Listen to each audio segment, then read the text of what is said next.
Welcome to the Slop Temple. We pray this video helps. You start now, enable Siri and give it permission to use the microphone and speech recognition. Once done, make sure your iPhone is updated. That avoids compatibility issues. Connect power if battery is low, because intensive audio tasks drain it faster. Also open the app or shortcut that will trigger speech. Make sure it has mic access.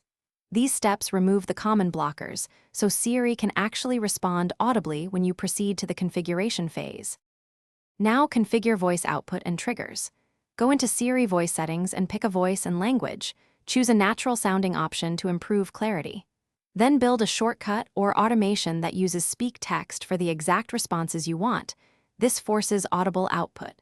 Make sure spoken content settings are enabled and set speaking rate to a comfortable pace. Once configured, test with a sample phrase so you can tweak wording, volume, and timing for consistent spoken. Finish by running tests in real conditions.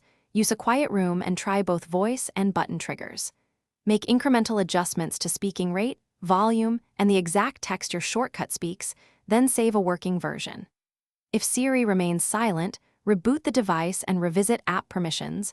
Often regranting microphone or speech recognition fixes it. If that fails, toggle Siri off and on in settings and re-record Hey Siri. These steps close gaps and restore audible response.